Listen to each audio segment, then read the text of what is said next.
안녕하세요. 뉴스에선 전부 다 말해주지 않는 부동산의 비하인드를 알려드립니다. 뉴말부입니다. 요즘 정부 정책들을 지켜보면서 긴가민가 했었는데 갈수록 좀 명확해지는 것 같습니다. 정부는 당분간 집값을 잡을 생각이 없습니다. 정확히 말하자면 집값보다는 내수 경제 활성화, 경기 부양에 초점이 맞춰져 있다고 볼 수 있고요. 부동산은 정책의 중요도에서 우선순위가 아니라는 게 명확해졌습니다. 정부의 관심사가 어떻든 우리에게 중요한 건 이러한 결정들이 부동산 시장에 어떤 영향을 미칠 것인가 이거잖아요. 한번 꼼꼼히 따져보시죠. 자, 그럼 오늘의 주제 시작합니다. 예고도 없이 갑자기 결정됐습니다.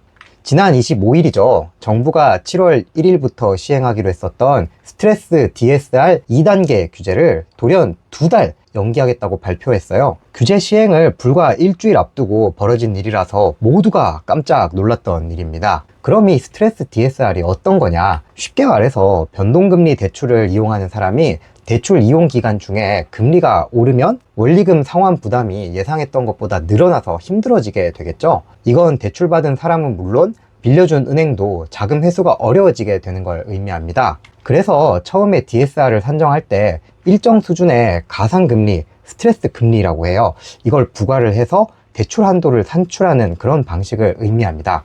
어렵죠?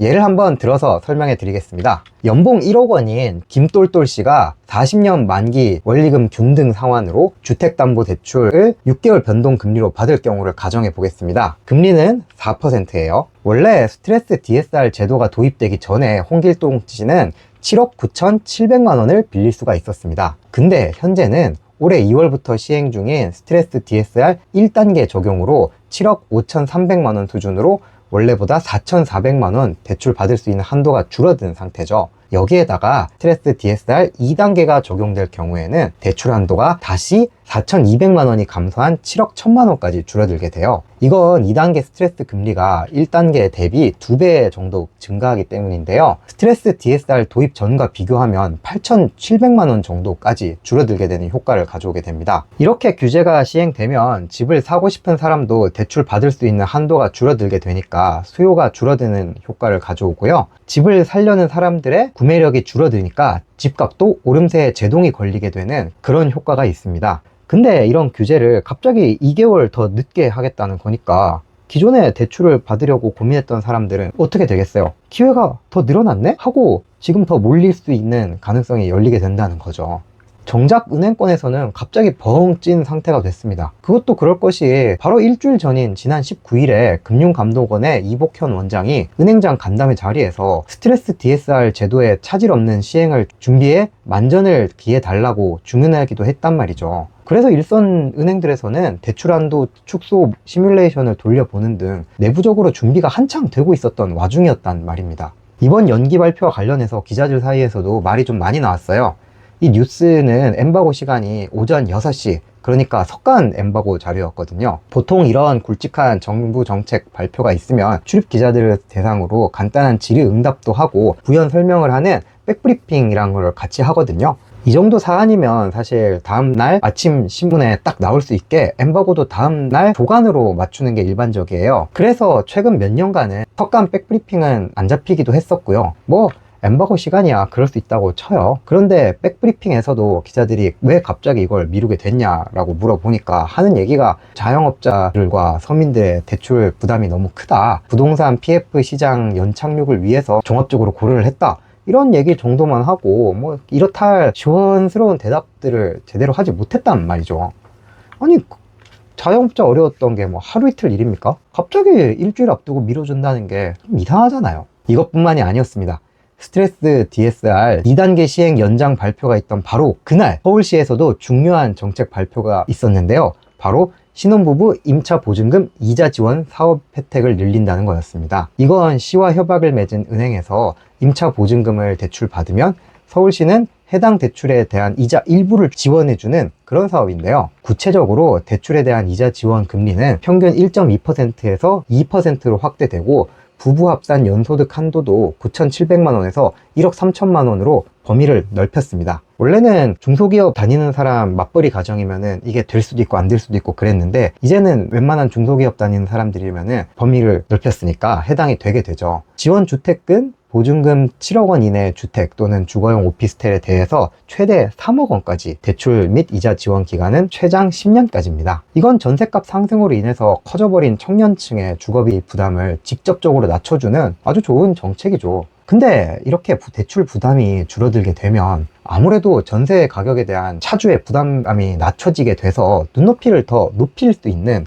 그런 부가적인 효과도 있습니다. 그에 맞춰서 차주 입장에서는 더 좋은 집을 좀 살려고 하고 더 비싸더라도 가격에 대한 저항감이 줄어들게 되는 그런 효과도 있죠. 그러다 보니까 전세 가격도 스무스하게 더 올라가게 되는 효과가 있고요.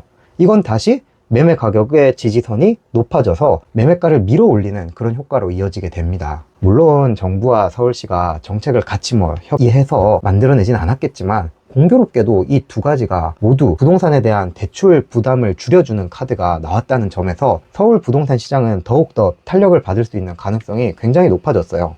이처럼 대출 부담 낮추기 기조는 하루 이틀 일이 아닙니다.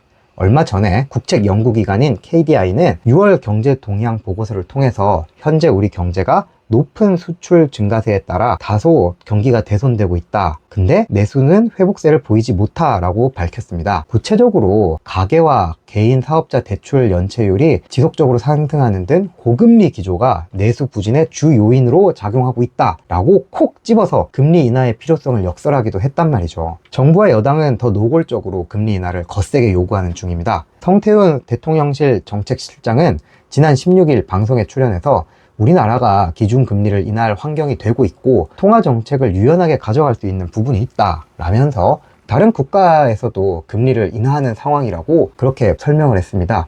한국은행에 대해서 직접적으로 금리를 내릴 것을 압박하는 효과가 있는 거죠. 바로 다음 날인 지난 17일에는 황우여 국민의힘 비상대책위원장도 서민 경제의 가장 핵심이 금리 문제인 점을 직시해 이 문제에 대해 당과 정부가 나섰으면 한다라고 밝혔고요. 이보다 앞선 14일에는 송원석 국민의힘 의원이 고금리로 인해 국민의 민생고가 커지는 우리 상황을 고려할 때 미국보다 선제적으로 기준금리를 내릴 것을 고려할 필요가 있다 라면서 7월 금리 인하 필요성을 주장하기도 했습니다. 여기다 국민의힘 민생경제안정특별위원회는 지난 27일에도 아예 한국은행 부총재를 불러서 기준금리에 대해서 논의하려고 했어요. 이날 국회 본회의 일정이랑 겹치는 바람에 회의 날이 연기되긴 했습니다만 여당이 직접 한은 부총재를 호출하는 것 자체가 굉장히 이례적인 일이거든요. 한은 부총재는 기준금리를 결정하는 금융통화위원이기도 한데요. 이런 금융위원을 불러다가 기준금리를 논의한다는 것 자체가 한국은행 입장에서는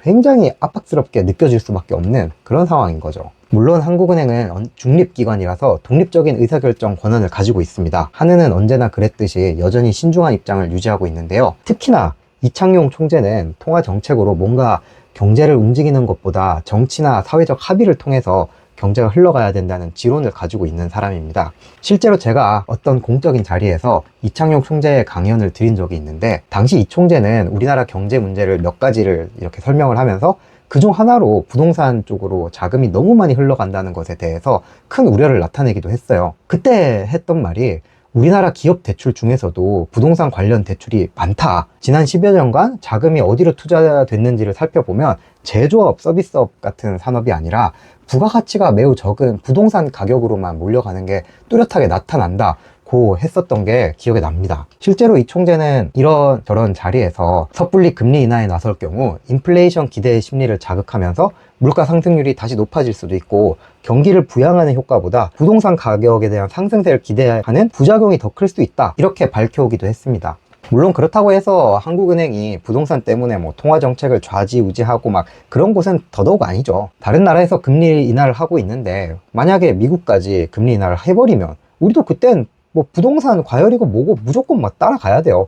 이거는 국가의 경제가 달린 일이니까. 부동산은 한국 거시경제 중에서 여러 항목 중 한 부분일 뿐이지 절대적인 영향을 끼치는 건 솔직히 아니거든요. 거기다 부동산에 대한 국민적인 이 열망은 아무리 한국은행이 바른 소리를 하고 건전한 이야기를 한다고 해서 사람들이 그 말 듣는 거 아니지 않습니까? 특히 지금처럼 정부 차원에서 외압이 막 들어오는 상황에서 과연 한국은행이 언제까지 버틸 수 있을지는 미지수입니다.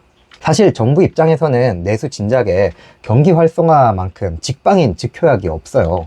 건설업은 우리나라 GDP의 15%를 차지할 정도로 경제에 미치는 영향력이 큰 산업입니다. 당장에 아파트 하나만 짓는다고 생각을 해봐도 수백억 원이 투자되죠. 수많은 자재를 가지고 와야 되고 땅을 파고 운반하고 짓는데 중장비들 막 계속 투입되고 이 장비 운전하시는 분 또 고용해야 되고 짓고 콘크리트 붓고 만들고 하는 사람들 엄청나게 많은 인원이 투입이 돼요. 그 사람들 다 고용해야 되죠. 이 사람들 일하는 동안 숙소 잡고 생활하면서 동네에서 밥도 사 먹고 돈도 쓰고 막 하죠. 하다못해 감독하는 것마저도 이 전부 다 내수로 흘러가게 되는 산업이다 보니까 경제 활성화에도 실제로 많은 도움이 되는 산업으로 꼽힙니다. 거기다 정부 입장에서는 기부 체납도 받을 수 있고 임대주택도 뭐 넣을 수도 있고 세금까지 잘 거치니까 여러모로 이건 좋은 카드란 말이에요. 그런데 이 건설 산업이 금리가 지금 높아서 진행이 잘 안 되고 있다 보니까 부동산 TF 연착륙을 시켜서 최대한 잘 살려서 안정적으로 가는 게 정부 입장에서도 좋은 카드란 말이죠. 그러다 보니까 이게 더 부동산 PF 문제를 해결하는 게 먼저지 집값 이런 문제는 후순위로 밀릴 수밖에 없다 이겁니다. 자, 그럼 정리해 보도록 하겠습니다. 첫 번째, 정부가 스트레스 DSR 2단계 시행을 불과 일주일 앞두고 돌연 2개월 연장하기로 하면서 부동산 매수 대기자들 입장에서는 대출에 여유가 생기게 됐다.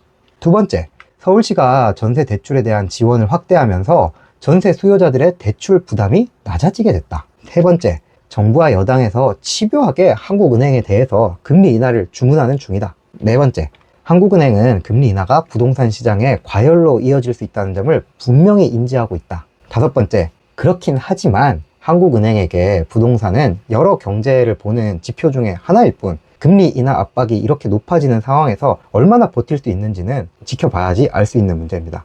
저는 정부의 관심사가 내수 활성화를 통한 경제 부양에 초점이 맞춰져 있다고 생각을 합니다. 집값이 올라가면 욕은 어느 정도 먹을 수 있겠지만 지난 정부 때만큼 미칠 듯이 뭐 폭등이 나오는 그런 상황은 아니거든요. 어쨌거나 뭐 전세 대출은 열어줬잖아요. 거기에 대해 지원도 많이 해주고 있고 이런 상황에서 금리가 인하되면 주거비 부담도 줄어들게 되니까 민원성 이런 문제들도 낮아지게 되겠죠. 일단 내수가 살아나면 고용도 증가하고 성장률도 좋아지고 그러면 정권에 대한 지지율도 좋아지고 전체적인 방향성이 이런 큰 그림을 그려놓고 있는 게 아닐까 하는 생각이 듭니다. 이런 정부 정책 방향들을 참고해 보면 부동산 시장의 방향도 쉽게 짐작을 할 수가 있을 거라고 생각합니다. 현재 상승세에 접어든 부동산 시장이 약속해놨던 브레이크가 안 잡히게 된 만큼 단기적으로는 지금의 상승세가 더욱 힘을 받을 것으로 예상이 되는 상황이죠. 여러분들도 이 상황들 지켜보면서 잘 판단하셨으면 좋겠습니다. 제가 이번에 준비한 영상은 여기까지입니다. 영상이 도움이 됐다면 잊지 말고 구독과 좋아요 눌러 응원해 주십시오. 영상을 만드는데 정말 큰 힘이 됩니다. 그럼 전 뉴스에선 전부 다 말해주지 않는 진짜 부동산의 비하인드 이야기로 다시 돌아오겠습니다. 다음에 만날 때까지 그럼 모두 안녕.